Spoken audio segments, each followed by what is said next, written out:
Bueno, ante todo, buenas tardes. Supongo que la gran mayoría de los que están presentes el día de hoy han estado escuchando la clase del día de ayer sobre autoinmunidad. El día de hoy, pues, vamos a ampliar un poco más ese tema. eh, Vamos a enfocarnos en los factores ambientales que les había mencionado, que son varios, ¿no? En el área de autoinmunidad habíamos hablado sobre el sexo, las hormonas, radiaciones, exposición a rayos ultravioleta, toxinas, de humo de cigarro, de contaminación, grandes quemaduras, traumatismos, infecciones. Y algo que habíamos mencionado y dejado un poco de alto es sobre el microbioma. Y este es un tema relativamente nuevo. Es un tema que se viene estudiando hace muchos años, solo que en los últimos 20 años ha tenido un boom, porque se han empezado a descubrir ciertas cosas que antes no se creían o se pensaba que no tenían una función específica los microorganismos que viven dentro y en nuestro cuerpo. Entonces, vamos a ir viendo punto por punto.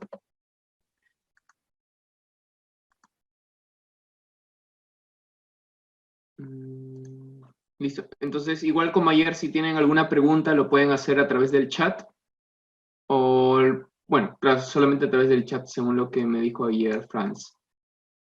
Entonces, ustedes saben que existen diversos tipos de microorganismos: bacterias, hongos, protozoos, parásitos, virus. Y digamos que muchos de ustedes están familiarizados, sean del área de medicina o de cualquier otra área de salud o de ciencias, están familiarizados con algunos de estos microorganismos, ¿no? Estafilococosaurios, muy común en infecciones en piel. Tenemos otro, el Mycobacterium tuberculosis, que es prácticamente una enfermedad endémica en Perú, la tuberculosis. Luego tenemos infecciones causadas por otros organismos gram positivos como el Acinetobacter. El Acinetobacter, pues, usualmente causa infecciones en pacientes inmunocomprometidos o inmunodeficientes. Y tenemos también infecciones por otros gram negativos como las pseudomonas, gran patógeno hospitalario con mucha resistencia últimamente en diversos hospitales. Y digamos que eso es básicamente lo que se les ha enseñado en los cursos de microbiología o en los cursos de parasitología, ¿no? Que las bacterias causan enfermedades, que las bacterias son patógenas, que las bacterias causan muerte, daño, etcétera, así como, por ejemplo, ahora el virus del coronavirus, ¿no? Del SARS-CoV-2. Asimismo, seguramente en muchas de sus clases de microbiología y también de epidemiología les deben haber enseñado sobre las grandes cuarentenas o las grandes infecciones que han ocurrido a lo largo de la historia. Tal vez una de las más llamativas antes de esta nueva pandemia ha sido la de la gripe española, ¿no? Allá por los años 1910. Pero aún así, el enfoque siempre enfocándose, o valga la redundancia, en microorganismos que causan daño a la población y por lo tanto disminuyendo la supervivencia, aumentando la mortalidad, etc. Y otra área que se enseña bastante en estos cursos de epidemiología, de microbiología y también inmunología es el uso de vacunas, ¿no? El uso de vacunas ya tiene años, tiene suficiente evidencia científica como para poder decir que hay más beneficios que riesgos vacunarse frente a diversas enfermedades que no vacunarse. Pero como les digo, siempre clásicamente se está enseñando en las escuelas de medicina este enfoque: bacterias patógenas que causan enfermedades y que por lo tanto debemos prevenir infecciones de estas bacterias patógenas. Pero siempre en ese enfoque. Y finalmente, pues, ¿no? Tenemos diversos medios para eliminar estas bacterias patógenas, prevenirlas a través de las vacunaciones, aislamiento o cuarentena en caso de que ya exista una diseminación más extensa en la comunidad, pero también uso de antibióticos y otros medicamentos para combatir estas bacterias, virus, hongos, parásitos, etc. Pero siempre en ese enfoque. Y pues para el año que ahora estamos, 2020, este enfoque ya tiene que ir cambiando. En muchas facultades de medicina, bueno, al menos donde estoy enterado acá en Estados Unidos, eh, están cambiando ya cada vez más su enfoque.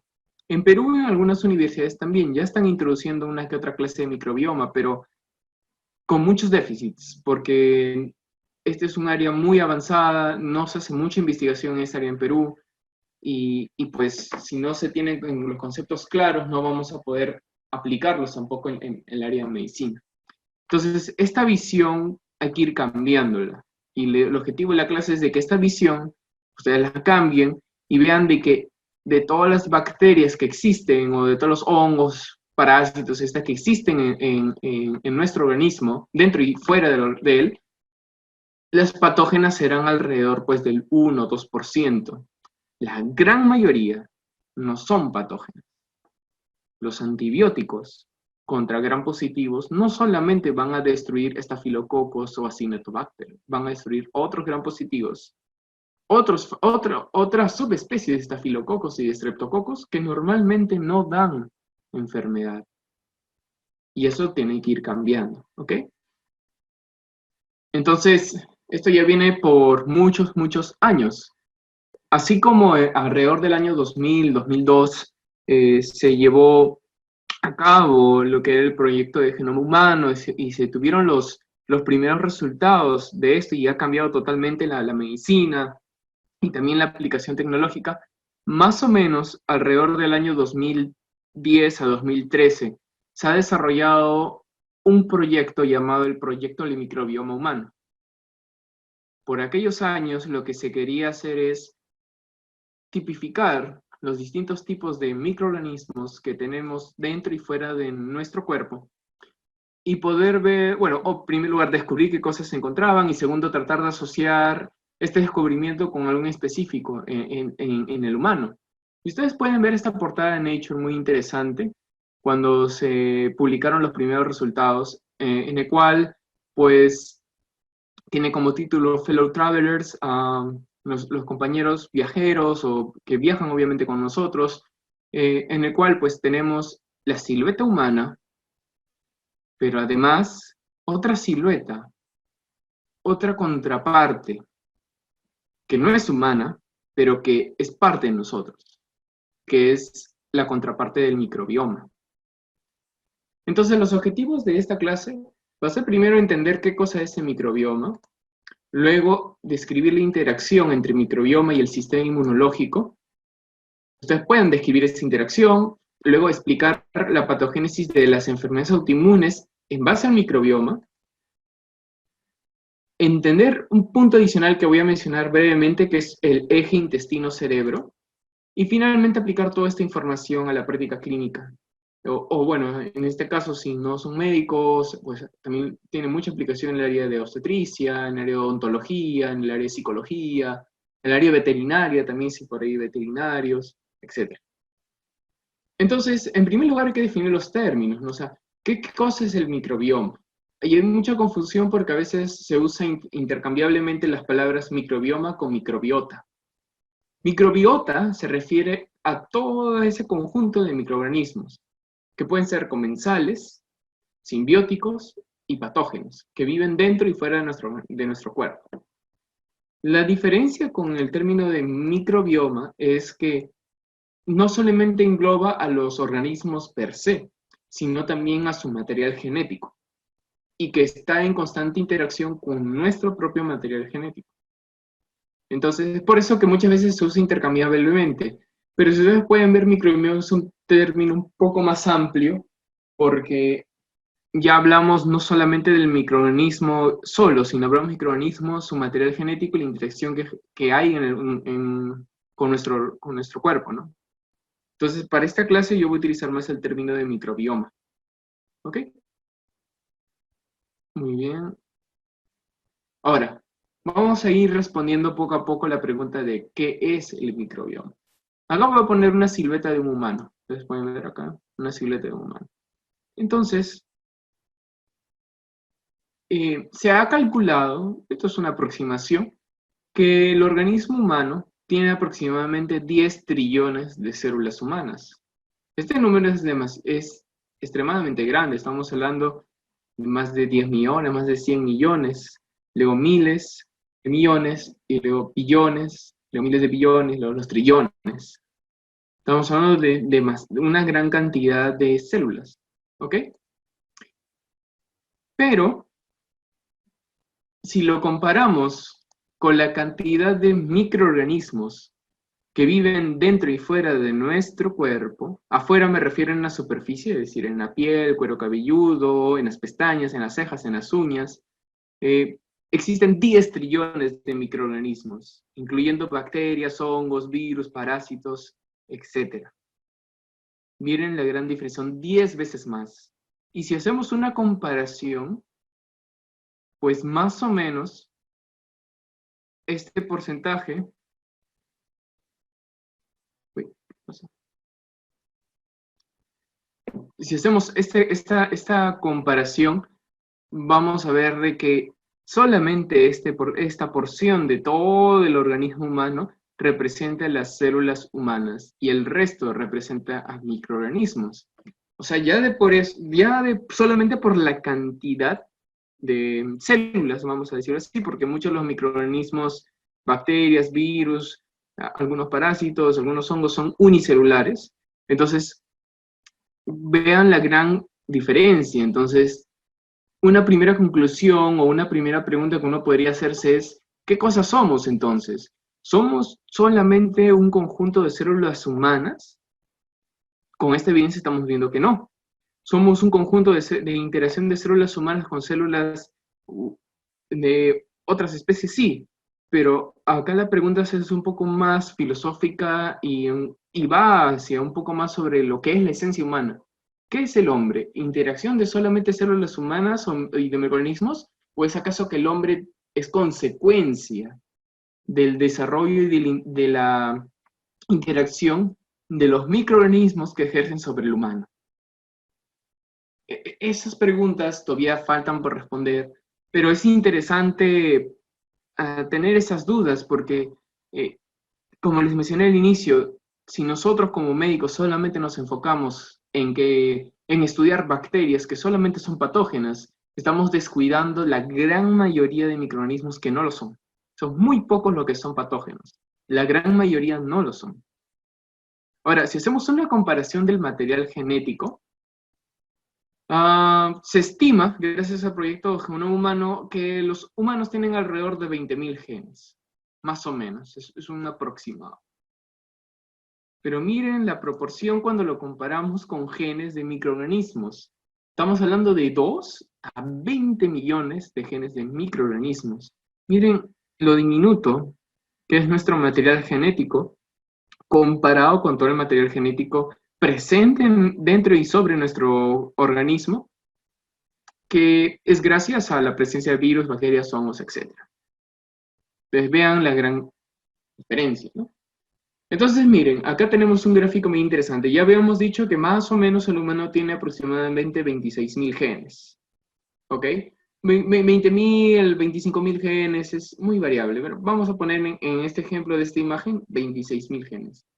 Entonces, cuando se hicieron los secuenciamientos del genoma humano, no solamente fue del humano, hicieron de diversos tipos de organismos, tanto eh, celulares como también multicelulares, como plantas y otros animales, ¿no?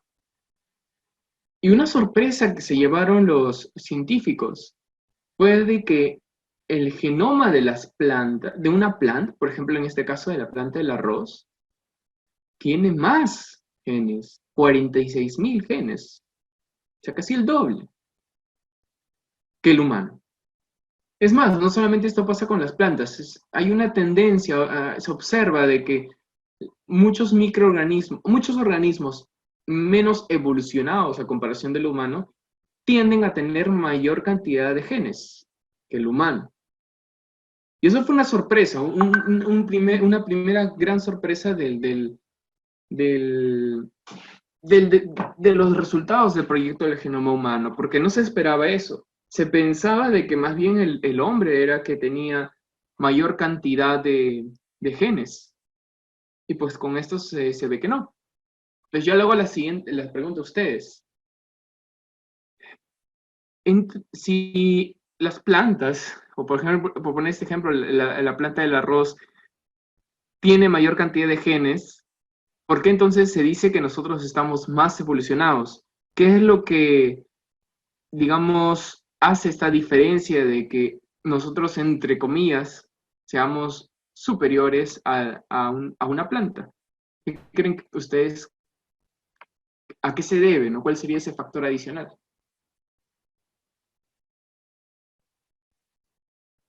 Pueden escribir en el chat.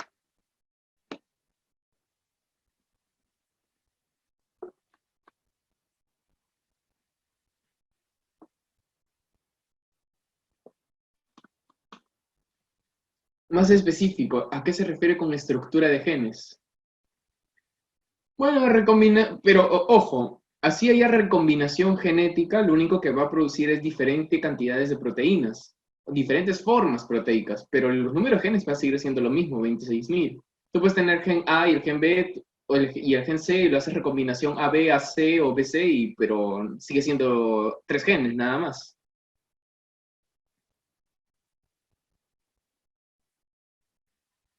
Puede ser un factor de la información codificada, pero hay cierta información, por ejemplo, hay ciertas proteínas que no tiene el humano que son más, digamos que permite que el organismo tenga mayores capacidades que el humano no, por ejemplo, una mejor visión, visión nocturna, un mejor olfato, detectar ondas sonoras, detectar ondas magnéticas, cosa que el humano no tiene, ¿no? Claro, digamos que el proceso evolutivo ha generado que el humano pierda algunos genes, sí, pero no responde a la pregunta de, entonces, ¿por qué decimos que el humano es más evolucionado si tiene menos genes? O cuál en todo caso sería el factor adicional que hace que el humano, entre comillas, sea más evolucionado. No entre comillas, en realidad hay bastante evidencia que estamos más evolucionados, la rama mamífera es más evolucionada, pero o sea, llama la atención, entonces, ¿por qué tenemos menos genes? ¿Cuál es el factor que genera esa gran diferencia?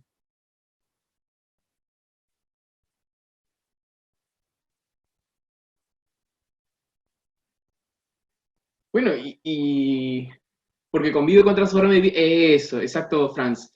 Esa es la idea, porque estamos hablando de microbioma.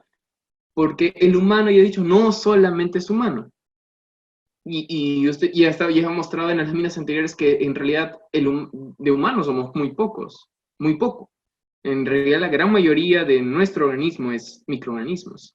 Entonces, el factor que nos hace diferentes frente a otras especies y que nos hace más evolucionados frente a otras especies es el microbioma que tenemos.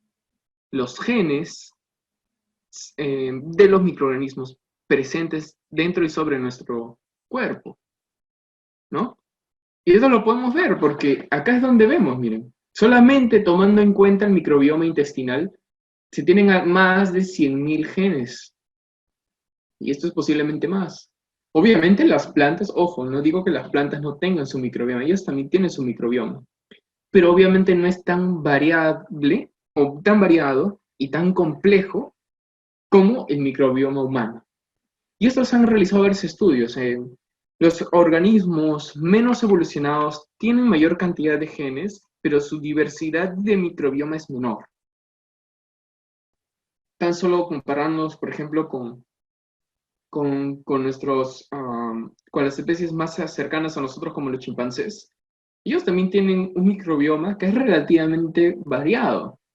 La diferencia cuál es de que pues, los chimpancés pues usualmente viven en ciertas zonas específicas del planeta, cosa que el humano pues es cosmopolita y domina diferentes áreas del planeta, entonces interactúa con diversas especies y en esa interacción es donde adquiere gran variedad de microorganismos y por eso su microbioma es mayor, más complejo, más diverso. Entonces, ese es otro mensaje. Un microbioma adecuado y un microbioma que le permita al individuo ser más complejo y más evolucionado está en relación a la diversidad y a la cantidad de este microbioma. ¿Ok?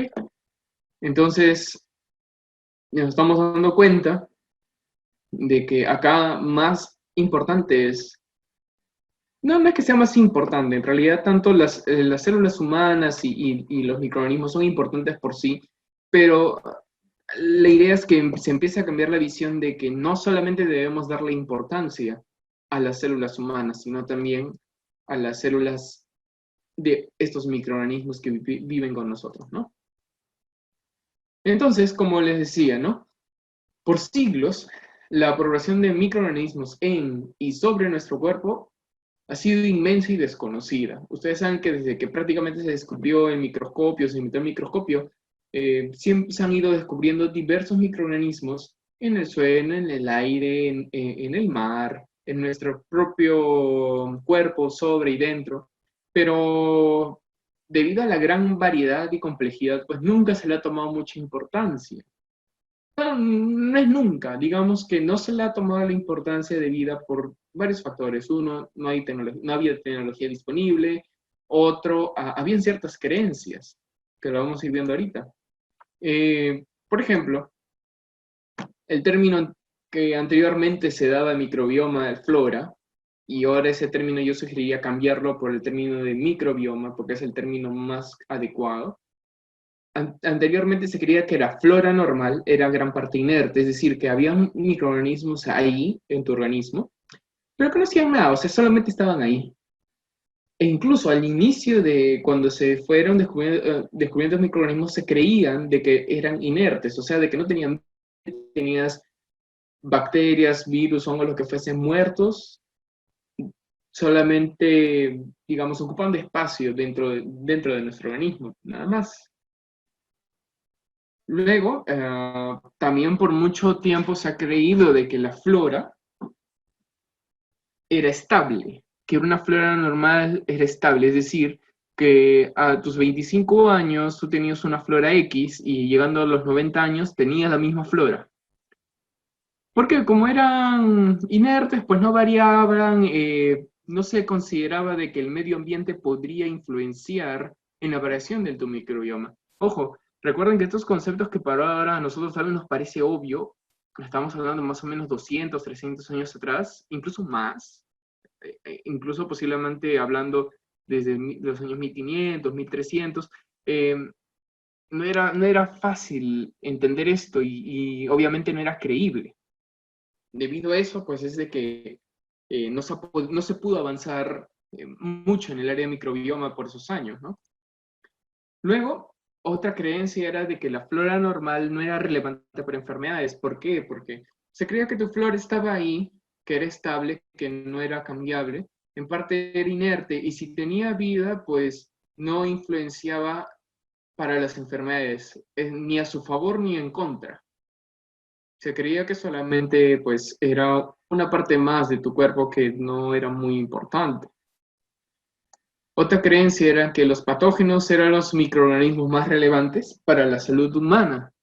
Y eso es algo que les he mencionado en las láminas al inicio, ¿no? Aún en las escuelas de medicina se enseñan de que tanto las estrategias epidemiológicas como farmacológicas, microbiológicas deben enfocarse a tratar agentes patógenos, pero nadie sobre la flora, entre comillas, flora normal, es decir, sobre tu microbioma. ¿Ok? Entonces te dirán, entonces, ¿qué factor ha sido influir, poder ayudarnos a cambiar este paradigma y utilizar un nuevo paradigma de que ahora pues el microbioma es más relevante de lo que se creía antes? Uno, y lo otro es cómo estudiarlo, porque ustedes dirán, pero o sea, en una muestra simple de heces, o ustedes quieren hacer un espiado bronquial, por ejemplo, pues hay miles de millones de microorganismos. Entonces, ¿cómo vamos a estudiar uno por uno? Los cultivos no se pueden, porque los cultivos, no todas las bacterias resisten a los cultivos, no todos los cultivos son favorables para todas las bacterias, y si hacemos por cultivo no vamos a encontrar todas las bacterias. Entonces se va a underestimar, uh, subestimar la cantidad exacta de este microbioma. Pero como les dije, una de las consecuencias del estudio del genoma humano es el desarrollo de técnicas de secuenciamiento genómico rápidas y también el desarrollo de otras técnicas como la reacción de cadena en polimerasa, que ha ayudado a hacer secuenciamientos de ADN a ARN en cuestión de, pues, desde minutos, horas, a días, antes de lo que costaba semanas o meses. Y no solamente eso, sino que actualmente se cuenta con la capacidad tecnológica para poder almacenar toda esa información. Recuerden de que el ARN o el ADN es básicamente información codificada en letras, ACTG o ACT o ACTGU. Y pues es como, imagínense un código, en lugar de un código binario, es un código cuaternario, vamos a decirlo así, y entonces si nosotros queremos saber cómo es por ejemplo, la proteína, vamos a decir esta proteína, que es una enzima, la lactato deshidrogenasa, ok, nosotros podemos saber la secuencia de DNA que genera la producción de esa enzima, y va a ser solamente un código cuaternario de puras letras. Pero recuerden que es un código inmenso y eso es solamente de una proteína. Y si hablamos de todas las proteínas solamente del cuerpo humano, pues hablamos de miles.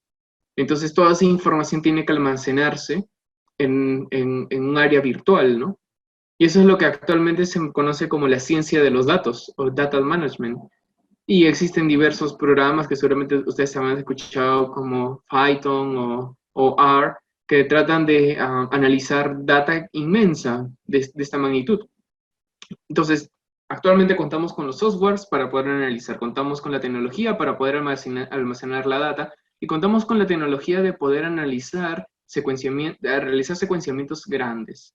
Y justamente una de las técnicas que usa los que estudian el microbioma es el secuenciamiento usando o teniendo como template, teniendo como esquema o base lo que es la subunidad 16 del RNA ribosomal de las bacterias.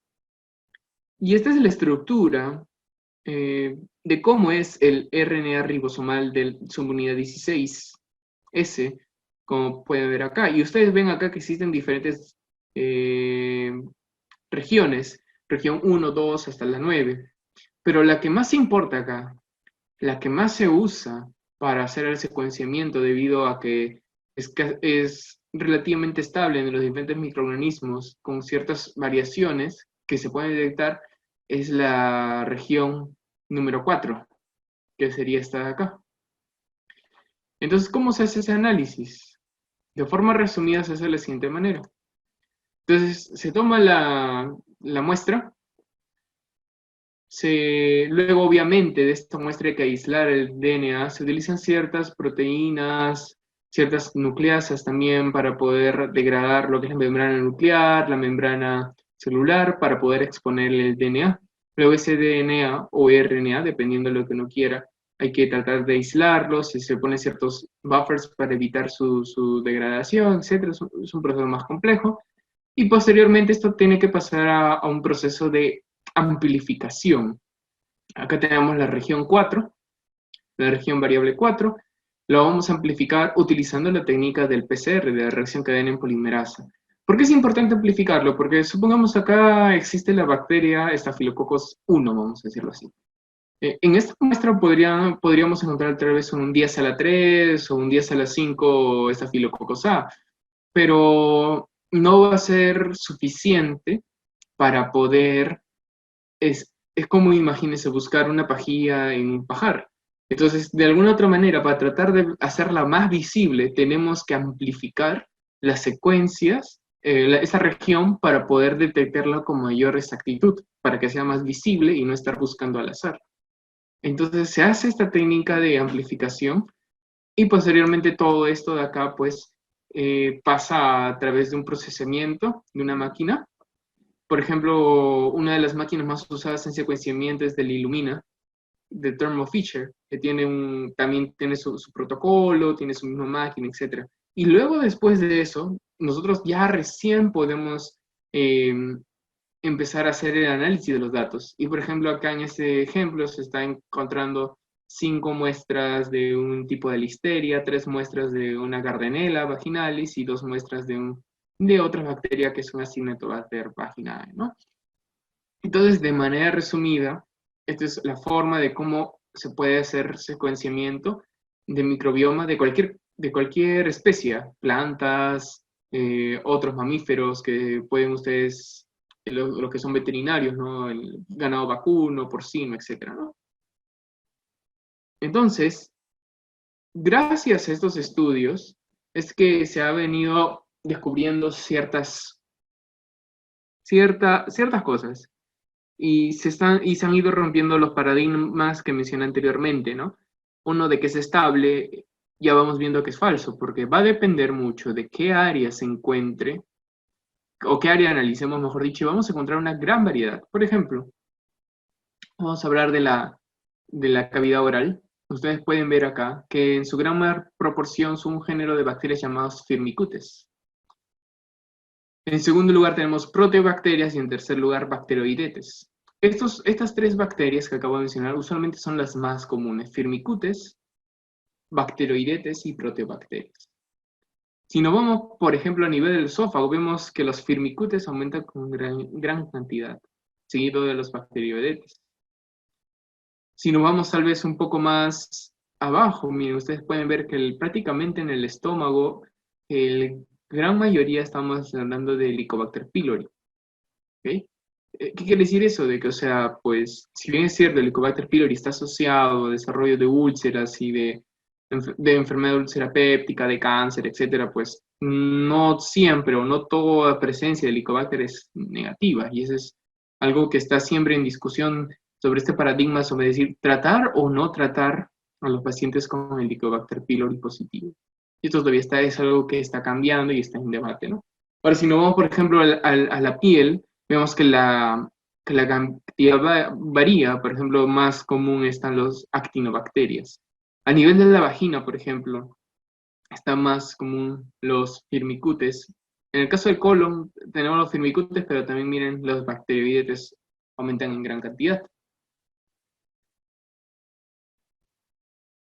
Ahora, e incluso, miren, esta imagen es interesante porque, bueno, acá no se menciona, pero incluso, si bien es cierto, nosotros podemos decir que, no sé, la piel, o vamos a decir mejor el esófago, tiene predominio de firmicutes, se ha descubierto de que incluso en todo ese trayecto del esófago van a haber variaciones. No es que todo el esófago sea así, sino que tal vez la reacción más proximal tenga una cantidad diferente de firmicutes al tercio medial y luego al tercio distal, ¿no? Entonces, eso de ahí también hay que tener en cuenta, ¿no?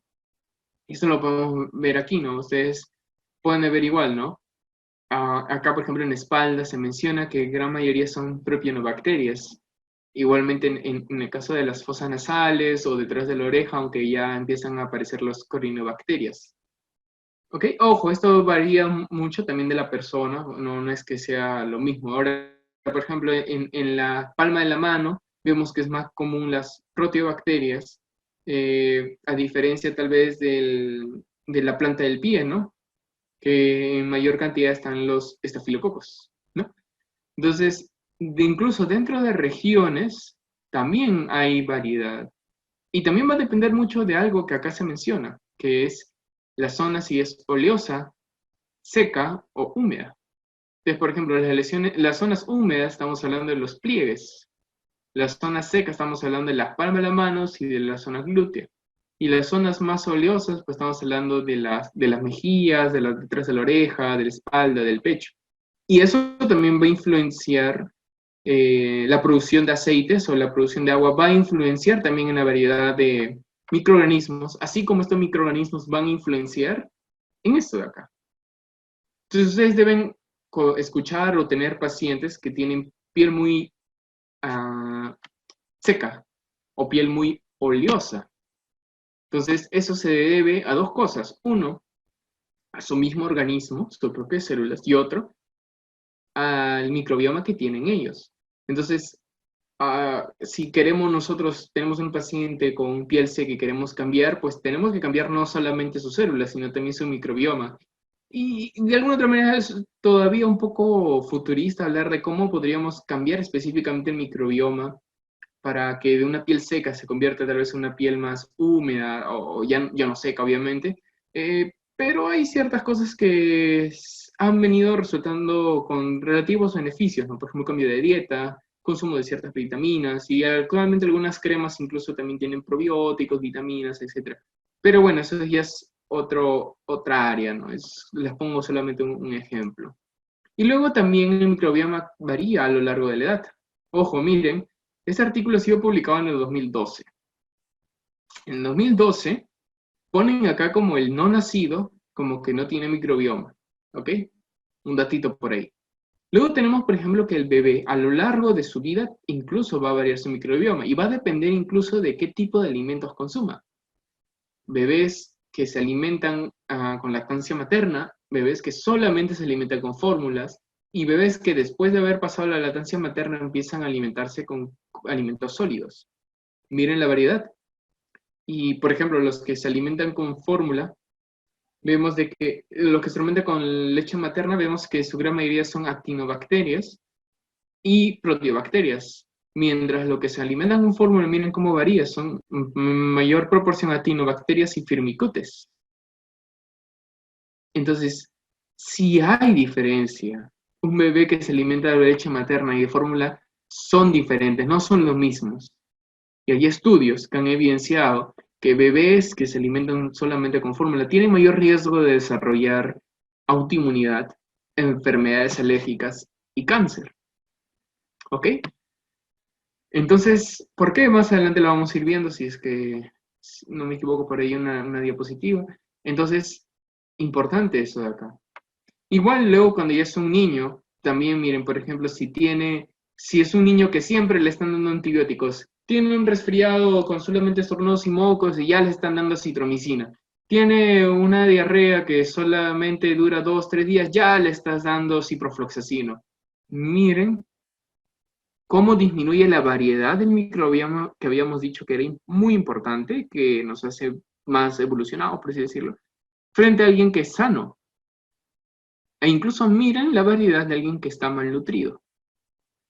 Lo mismo vemos en una persona adulta sana versus una persona obesa. Y luego vemos también incluso variedad en edad, miren, de 65 a 80 años versus alguien que tiene más de 100 años. ¿Ok? Obviamente esta información, es gracias al proyecto de genoma del microbioma humano, y ahí se consideraron, incluyendo personas más de 100 años que fueron encontradas pues en las zonas del Tíbet, en esas zonas, ¿no? En la zona de Japón, de China, que viven más de 100 años algunas comunidades, ¿no? Pues miren la gran diferencia, no es lo mismo. El microbioma, tu flora, entre comillas, no es la misma desde que naces hasta que te mueres. Y también varía dependiendo a qué factores ambientales se exponen: fórmulas, malnutrición, obesidad, antibióticos. Entonces, acá hay algunos datos interesantes que podríamos asociarlo con lo que se estaba mencionando, ¿no? Si nosotros queremos saber o tratar de entender cómo es que se origina el microbioma en el humano y cuáles son sus consecuencias futuras en la salud de este humano que recién se está formando, tenemos que estudiar sí o sí a esta interacción de la mamá con el feto a través del embarazo. ¿Ok? Entonces, existen ciertos factores a los cuales la mamá está expuesta, que se ha visto, de que podrían interaccionar y cambiar el microbioma del humano que está formándose. Por ejemplo, acá vemos, ¿no? Se ponen acá tres ejemplos básicos y con esto me voy a fundamentar algunas de las conclusiones que voy a decir a continuación. Uno, antisépticos; otro, antibióticos; y otro, dieta. Entonces, se ha visto de que aquellas mamás embarazadas que tienen su trastorno obsesivo compulsivo, de estar limpiando todo, de estar desinfectando todo. Y pues, como dice Ino, ese uso excesivo de antisépticos. Se ha visto de que el bebé, y mientras están embarazadas, el bebito que nace tiene un microbioma totalmente diferente con un bebito que de una mamá que sí usa sus antisépticos, pero no a nivel de un trastorno obsesivo compulsivo, ¿no? Lo mismo pasa con aquellas mamás que reciben antibióticos por ciertas infecciones. Bueno, es cierto, una mamá puede tener sus infecciones urinarias y sabemos que eso también es dañino, pero ahí a veces también la mamá se puede resfriar, puede tener su diarrea, y si eres un mal médico, pues le das antibióticos estúpidamente. Disculpen la palabra, pero es la verdad, estúpidamente. Y se ha visto que estas mamás que reciben antibióticos inadecuadamente, sus bebitos tienen un microbioma totalmente diferente. Y finalmente la dieta, lo que consuma la mamá, aparte de sus vitaminas que debe consumir, estamos hablando de comida rápida, comida procesada, fibra, frutas, aceites vegetales, etcétera, influye también en el microbioma del bebito. No solamente estamos hablando de factores ambientales, sino también hablamos de el mismo organismo de la mamá, qué otros factores podrían condicionar al desarrollo del microbioma del bebito. Uno, y el más importante, es el vaginal, porque el bebito va a nacer por la vagina. Entonces, dependiendo del microbioma vaginal de la mamá, qué tan sano esté, qué tan variable esté, por lo tanto más complejo, va a influenciar en el desarrollo del bebito. También se ha visto el contacto con la piel. Es por eso que ustedes, si hay por ahí alguien de obstetricia o los que están estudiando ginecobstetricia o neonatología, saben que es muy importante el contacto piel-piel una vez que nace el bebito con la mamá. No solamente por generar lo que se denomina el apego, sino también por lo siguiente, el bebito va a lactar. Y hemos visto que el microbioma vaginal, microbioma de la piel, del área abdominal y el microbioma a nivel del pezón es totalmente diferente. Entonces el bebito ya desde que nace y hace esta interacción, también va modulando y desarrollando su microbioma. ¿Okay? Y finalmente lo que es la interacción oral. Si le das un beso, bueno, realmente no sé por qué han puesto acá esta palabra de comida premasticada. Supongo que deben haberlo puesto considerando de que en algunas culturas aún las mamás mastican la comida y luego se lo dan a sus bebés. Pero bueno, vamos a asumir como que básicamente oral, interacción oral a través de los besos que uno le puede dar al bebé, ¿no? Y no solamente de mamá a bebé, sino que la mamá y el papá también se besan y esa interacción, luego la mamá o en todo caso el papá, también influyen en el desarrollo microbioma del bebito. Entonces, factores ambientales, contacto físico con la mamá va a influenciar el microbioma del bebito. ¿Y qué se ha visto? Pues entonces nosotros ya con esto podemos hacer varias conclusiones. Si el bebito no nace por la vagina y nace por la cesárea, vas a evitar el contacto vaginal y de frente te vas a ir al contacto de la piel. Y se ha visto que las cesáreas inhiben el desarrollo adecuado del microbioma del bebito, aumentando la probabilidad de desarrollar enfermedades alérgicas y autoinmunes. En el centro en la unidad funcional del Hospital Niño de Alergia de Inmunología, ustedes pueden ir y van a notar de que muchos de los pacientes asmáticos, al menos un 30 o un 40% de ellos, sus mamás refieren que nacieron por cesárea. No es obviamente todos, pero sí es un factor y es uno de los factores que ha elevado la prevalencia de asma en los últimos 50 años. Otro, el trastorno obsesivo compulsivo de las mamás, de querer siempre bañar al bebito cada cada 2 horas. ¿Cuál es el problema? De que el uso de jabón y agua, pues obviamente saben que remueve el microbioma que está sobre la piel del bebito y también influye en un pobre desarrollo del microbioma, generando enfermedades futuras. Bebitos que se alimentan usando fórmula, y obviamente la fórmula tienen que darlo a través de un biberón. Pero no solamente eso, sino que el biberón también lo desinfectan. Entonces imagínense doble potencial para disminuir el desarrollo del microbioma del bebito.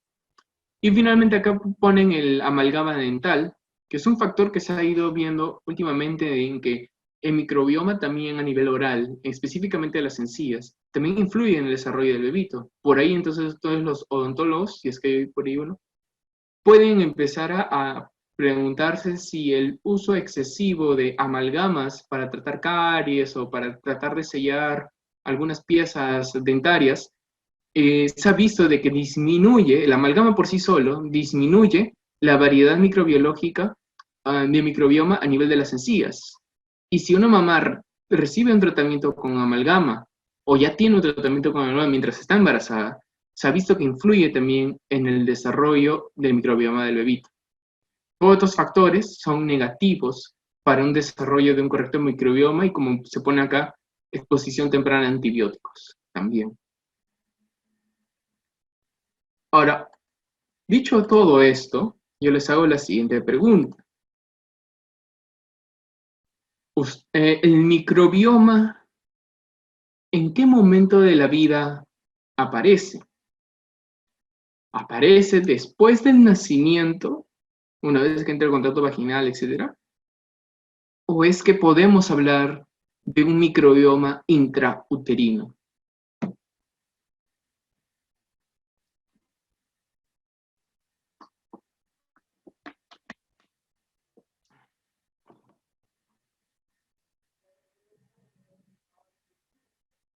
¿Pueden responder por el chat, por favor?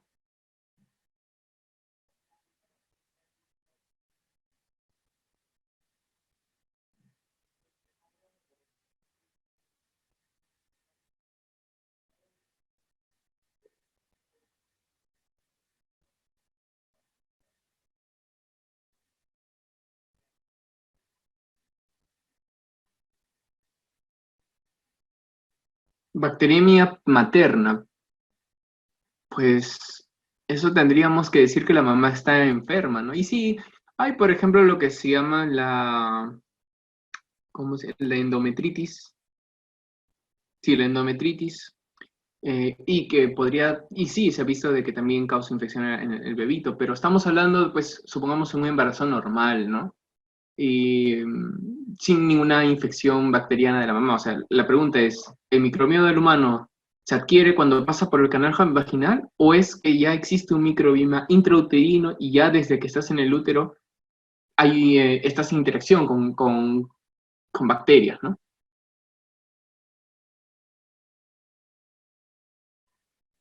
Ok. Bueno, entonces, opiniones divididas, ¿no?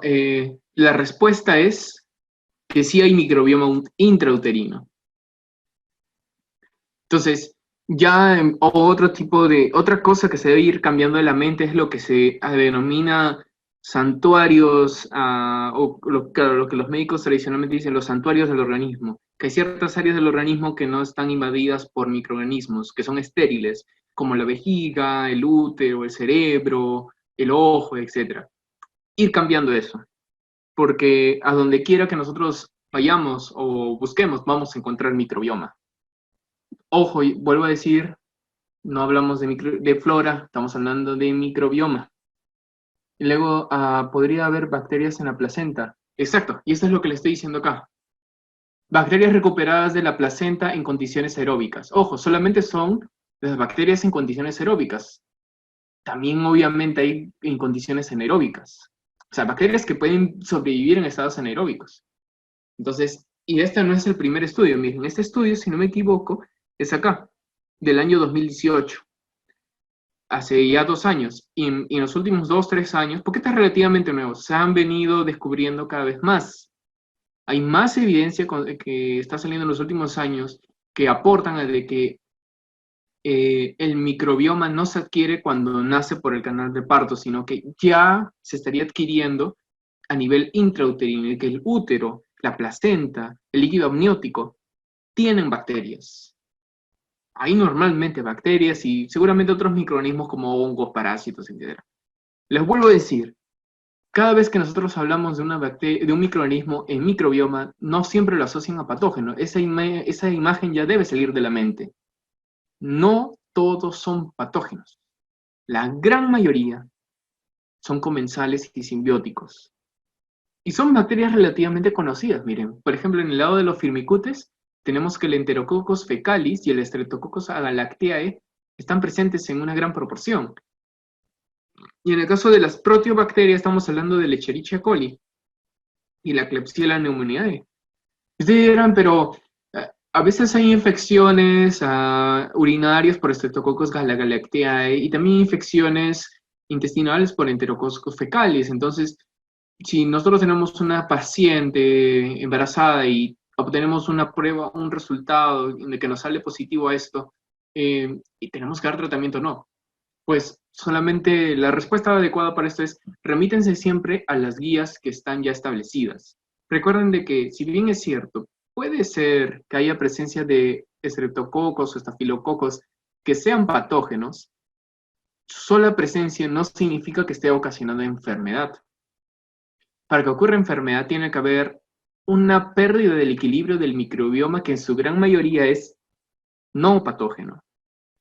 ¿Qué quiero decir con esto? De que bacterias patógenas y no patógenas están conviviendo de forma normal día a día en tu intestino, en tu vagina, en tu piel, etc.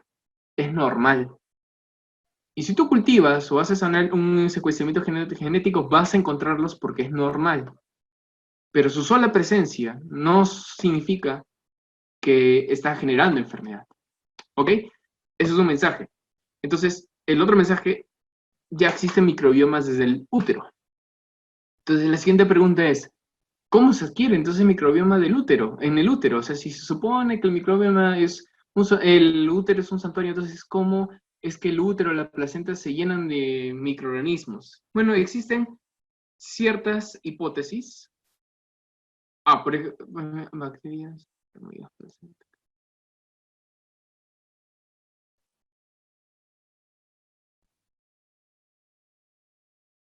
Ya.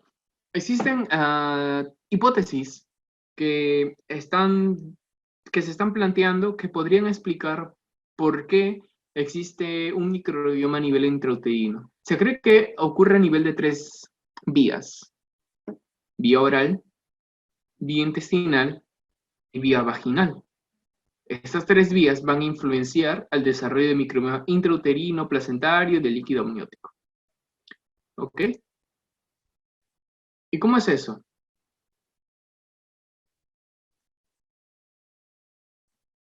Ok.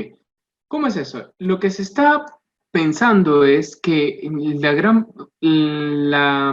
su gran mayoría, el microbioma intrauterino proviene del intestino. ¿Cómo? Más adelante vamos a ir viendo de que existe un balance entre el microbioma que está a nivel de la luz intestinal y el epitelio intestinal y todas las células inmunológicas que están ahí. Sin embargo, eso no significa de que están aislados. Siempre hay una constante interacción. Hay microorganismos que pueden pasar, evadir la barrera epitelial de forma normal, de forma natural, el mismo organismo lo permite. ¿Por qué? Porque más adelante vamos a ir viendo, ejerce un desarrollo también inmunológico aquí. Entonces, algunas de estos microorganismos pueden pasar a nivel de la sangre. Y pues obviamente una vez que llegan al nivel de la sangre, pues se distribuyen en todo el organismo y pueden llegar tranquilamente a nivel del útero, a nivel de lo que es la placenta y del líquido amniótico. Otra hipótesis que es muy interesante es del microbioma a nivel de las encías.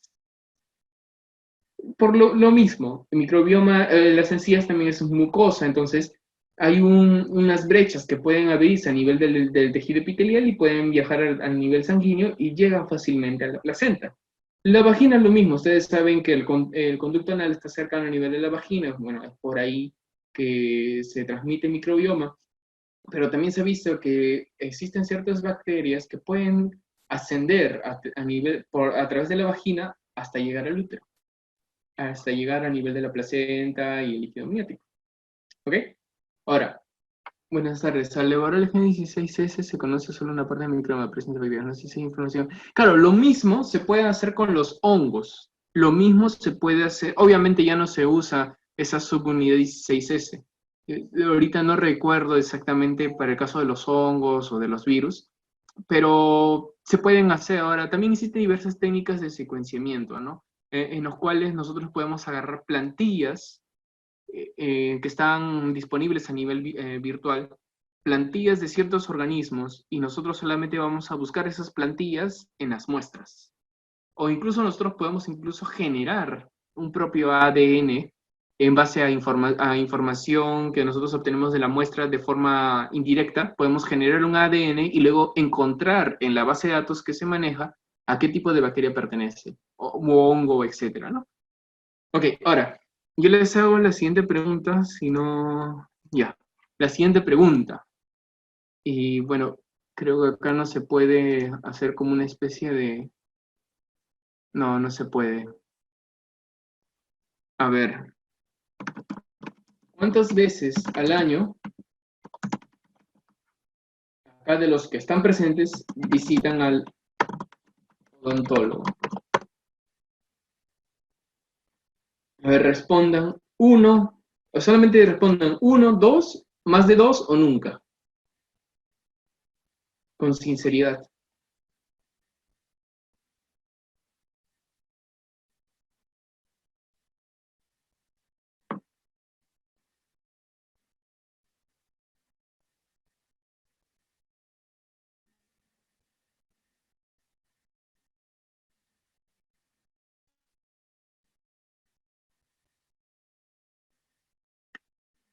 Vamos, parece que los que más o menos han respondido 10, entonces el 84 restante supongo que es nunca, por eso no lo responde. Vamos a asumir más o menos esa proporción, que es alta, pues, ¿no? Menos posiblemente el 5% visita al odontólogo. Y eso de los que visitan al odontólogo es porque tienen algún instrumento de ortodoncia adentro, ¿no? Y no porque sea una rutina visitar al odontólogo. Entonces, si yo estoy mencionando esto, de que mi microbioma de las encías influye en el desarrollo del microbioma a nivel intrauterino, usted, hablando de la población peruana, ¿ustedes cuántas veces creen que una mujer embarazada peruana común visita al odontólogo? Pues probablemente nunca, o al menos ya una vez, hay que ser bueno, ya una vez, pero lo más probable es que sea nunca. ¿Acaso no será, un ratito antes de responder las preguntas, ¿acaso no será un factor influyente en el desarrollo del microbioma del niño que nace? Eso también podría ser un tema de salud pública, ¿no? Y no solamente la embarazada, sino también personas sanas, hombres y mujeres sanos, no embarazados, obviamente. También se ha visto que la enfermedad de las encías, es decir, la gingivitis, también influye en el desarrollo de ciertas enfermedades. Hay bastante evidencia, no hay bastante, hay evidencia que está creciendo, que la gingivitis influencia el desarrollo de enfermedades cardiometabólicas y de cáncer. ¿Ok? Y entonces, por eso, ojito, no se olviden de visitar a su dentista al menos una vez al año. Ok, dice, doctor, con la premisa que las bacterias del intestino, por ejemplo, pueden pasar de forma de adorar a la sangre, entonces esas bacterias pueden no solo pasar al feto, sino que pueden llegar incluso a cruzar la barrera hematoencefálica y por tanto que exista microbioma cerebral. La respuesta es sí. Y eso lo vamos a ir viendo más adelante. Muy buena deducción, Jerry. No sé si eres mujer u hombre. Jerry. Muy buena deducción. Es obvio, ya. La idea es justamente, mi objetivo de la clase es eso, no llenarles de tantos datos abstractos, sino que ustedes con esta información saquen conclusiones obvias. Y esa es una muy buena conclusión. ¿Ok? Entonces, ahora hablando ya netamente y metiéndonos un poco más al tema de por qué es importante el microbioma y cuál es su influencia en inmunología, por qué tiene que ser hablado de inmunología. Por lo siguiente, para no extender mucho, ustedes pueden ver que la complejidad de las mucosas respiratorias, orales o cervicales vaginales es muy pobre a comparación de la mucosa intestinal. Porque en la mucosa intestinal no solamente hablamos de la barrera epitelial, sino que hablamos de células también específicas desarrolladas de producción de moco, como las Glovet cells, que son las células caliciformes, si no me equivoco, y producen esta capa de moco. No solamente eso, sino que tenemos una gran variedad de células inmunológicas aquí. Recuerdan que ayer hablamos de lo que era la tolerancia periférica, que se desarrolla en tres áreas: ganglios linfáticos, vaso y MALT, el tejido linfóide asociado a mucosas. El MALT a nivel intestinal es mucho más complejo y variado que MALT a nivel del tejido respiratorio, oral o cervical vaginal. No solamente hablamos este MALT tan complejo, sino que la interacción, el resultado de esa tolerancia me va a dar un balance entre la tolerancia y la inflamación, es decir, entre salud y enfermedad. Y no solamente eso, sino que la variedad y la complejidad del microbioma es mayor a nivel intestinal. Y eso va a depender qué microbioma es sano versus qué microbioma es enfermo, y que va a generar este desbalance entre salud y enfermedad en el caso del humano. Y vamos a ir viendo punto por punto. Entonces, eso ya es por histología básica, ustedes deben saberlo. Ustedes saben que a nivel intestinal tenemos una capa de tejido epitelial, de células epiteliales. Tenemos acá las criptas, obviamente. Y ustedes también saben que existe esta es la mucosa y tenemos la submucosa. A nivel de la submucosa tenemos los vasos linfáticos y también los vasos sanguíneos. Vasos linfáticos que van a drenar en un primer lugar a una región llamada los nodos linfáticos mesentéricos, y los vasos sanguíneos que en su gran mayoría van a drenar principalmente a la vena porta.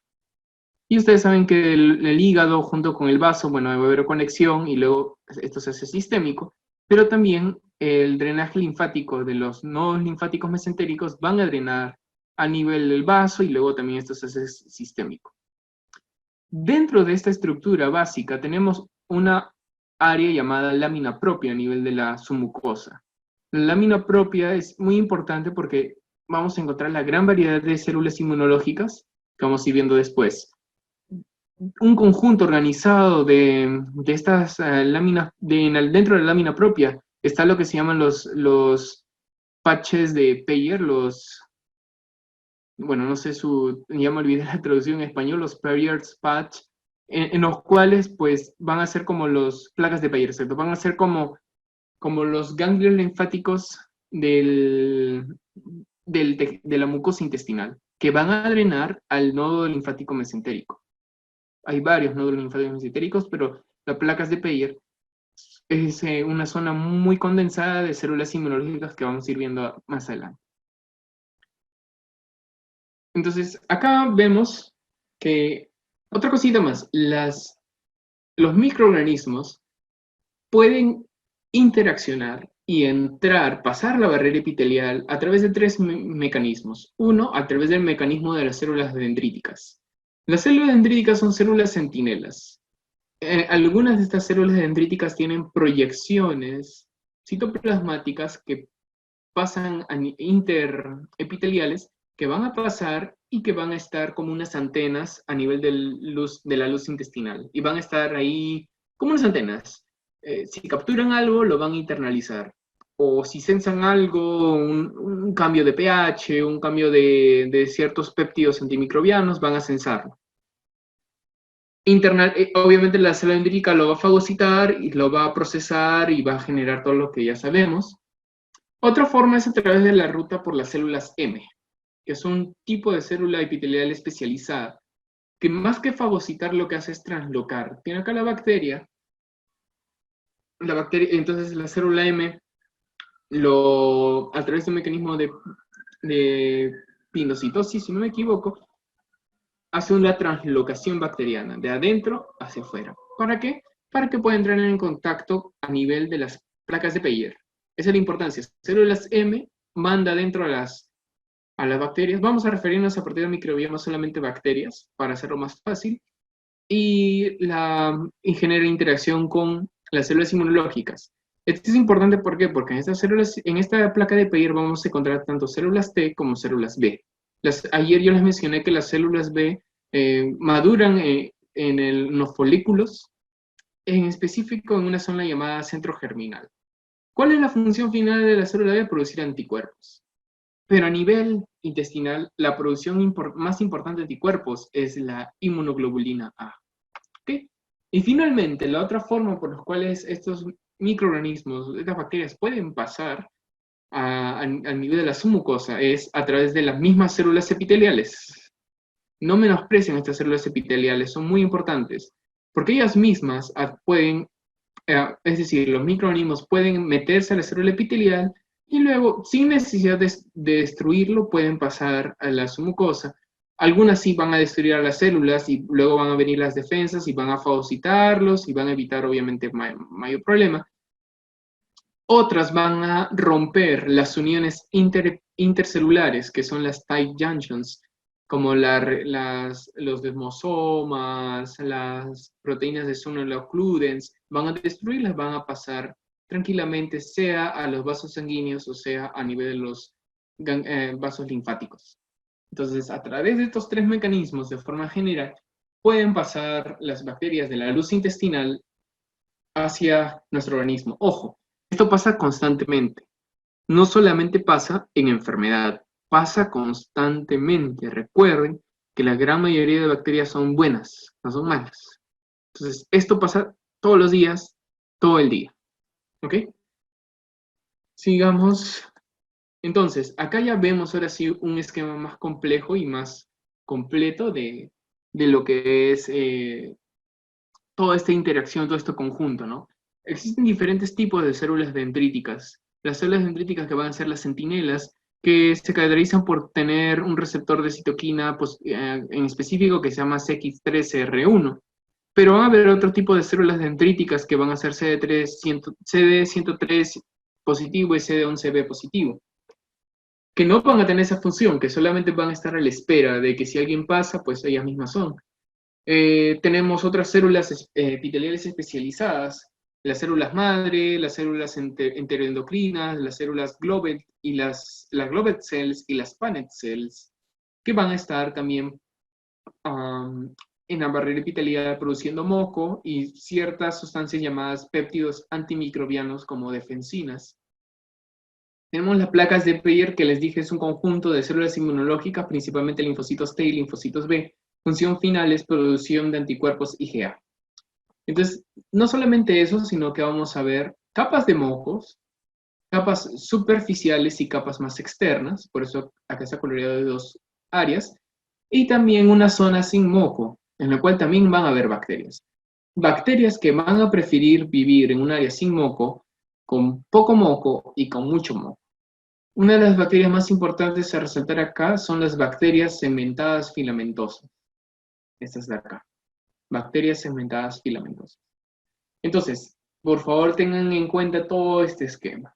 Este es el esquema básico de la tolerancia periférica a nivel intestinal. ¿Ok? Entonces, seguimos. Entonces, hemos dicho que el microbioma va a variar en cada área del organismo y también va a variar a nivel de tracto gastrointestinal. Ustedes pueden ver que las unidades formadas de colonia aumentan conforme vamos alejándonos del tracto gastrointestinal, siendo su mayor concentración a nivel del colon, en especial del colon transverso y del colon descendente. ¿Ok? Ustedes saben que el pH va aumentando conforme nos dirigimos hacia el colon y que el oxígeno disponible también va disminuyendo conforme nos acerquemos al colon, es decir, anaeróbico, aeróbico. Eso creo que lo saben por fisiología básica. Entonces, estos factores ambientales, intestinales, van a influenciar en la variedad del microbioma. A nivel intestinal, la gran mayoría se encuentran principalmente firmicutes y proteobacterias. Ejemplo de firmicutes, uno de los más importantes, Lactobacillus. Y de las proteobacterias, muy importante también, las enterobacterias. Sin embargo, en el caso del colon, la población cambia. En el caso del colon es en su gran mayoría bacteroidetes. ¿Como cuáles? Las bacteroideaceas, las prebotelas y las riquinelas. También algunos firmicutes menos comunes como las lanoxpiras y los ruminococos. ¿Ok? Ahora, esto es de forma general, pero habíamos mencionado también que existen bacterias que están más proximales a la barrera epitelial y más alejadas de ellas, es decir, más hacia la luz intestinal. Entonces, también en la luz intestinal va a haber diferencia. Su gran mayoría son bacteroidetes como bacteroideas, prebotelas y riquinelas, mientras que a niveles de las criptas, en su gran mayoría van a predominar firmicutes, como lamnospiras y ruminococos. A nivel, disculpe, a nivel del colon, acá vemos un corte transversal a nivel del colon. Ok, es importante esto sí, uno de los factores posiblemente más importantes, ¿ok? A nivel, vuelvo a repetir, intestino delgado, firmicutes, lactobacillus y proteobacterias, enterobacterias. A nivel del colon, principalmente bacteroidetes, como cuáles. Bueno, acá sí ya no es importante tanto sabérselos todos, pero al menos recuerda estos tres, ¿no? Bacteroideas, prebotelas y riquinelas. Nada más. Y en tener en cuenta que existe variación también más proximal o distal hacia la luz intestinal. Entonces, como les mencioné, también va a depender de la concentración de oxígeno. Mientras más nos acerquemos hacia las criptas, van a ser zonas con mayor concentración de oxígeno, debido a que se encuentran cerca de los vasos sanguíneos. Pero más nos alejemos de las criptas, más nos acercamos hacia la luz intestinal, pues es una zona más anaeróbica. Entonces vemos, por ejemplo, en el nivel intestinal, del intestino delgado habíamos dicho, miren la diferencia anatómica. Las criptas son más profundas. Los vellos, las criptas son más pequeñas, pero los vellos son más grandes. Mientras que en el colon las criptas son mucho más profundas. ¿Ok? Segunda diferencia. En el intestino delgado la producción de moco es homogénea, mientras que en el colon se puede diferenciar en dos capas. Una capa interna y una capa externa. Va a depender mucho de la concentración de mucina, que es la proteína que está relacionada al moco, y el tipo de mucina. ¿Ok? Entonces, y eso va a influenciar también el microbioma. El intestino delgado habíamos dicho firmicutes como el lactobacillus, pero en el colon habíamos dicho principalmente bacteroidetes. Y acá lo podemos ver, bacteroides frágiles, por ejemplo. Ok, seguimos. Entonces, ya sabemos que el microbioma tiene diferentes tipos de funciones, y seguramente esto lo han escuchado muchas veces, porque esto sí se ha estudiado bastante y tiene, digamos, ya años, ¿no? Pero vamos a ir extendiendo un poco más estas funciones. Funciones protectoras del microbioma. Uno, competencia contra el patógeno. Es decir, no sé si habrán visto la imagen de la primera diapositiva. Hay una comunidad de bacterias que están entrenando. Incluso es muy bonito porque en una de las imágenes ponen como en la bandera como que está el cuerpo humano diciendo que ellos son del cuerpo humano, ¿no? Que son sus defensores. Entonces, sí, y luego quieren venir unas bacterias extrañas diciendo, pucha, no podemos establecernos acá porque acá hay un batallón de bacterias que nos van a eliminar. Eso se llama desplazamiento patógeno y competencia con el patógeno. Y esa competencia se pueden hacer por múltiples métodos. Uno, competición por el alimento, y esa es la principal. Porque esa diferencia de gradiente de oxígeno, esa diferencia de pH, va a favorecer diferentes comunidades bacterianas. Entonces, ustedes saben que hay múltiples bacterias que pueden crecer en condiciones anaeróbicas y con bajo o alto pH. Entonces, van a querer meterse en una comunidad, querer robar el alimento de otras. Entonces, esa competición va a favorecer o un equilibrio o un desbalance. ¿Ok? También se puede competir por los receptores, que les había mencionado de que existen 3 métodos por los cuales estos microorganismos pueden pasar a nivel submucoso, ¿no? Otro es producción de péptidos antimicrobianos, como las beta-defensinas, o producción de compuestos ácidos, como los ácidos lácticos o los ácidos grasos de cadena corta, que lo vamos a ver después. Ok, otra función es la función estructural. Habíamos dicho que algunas bacterias tienen la capacidad de interactuar con las placas de Peyer y teniendo como resultado final producción de IgA. IgA va a inhibir a bacterias que pues el microbioma o esa interacción no quieren que exista en el entorno. También va a fortalecer el desarrollo de las tight junctions que existen entre las células epiteliales y va también a favorecer el desarrollo del sistema inmunológico. Pero también tiene funciones metabólicas que seguramente lo deben conocer. Por ejemplo, sintetizar ciertas vitaminas como la biotina, el folato, la vitamina B12.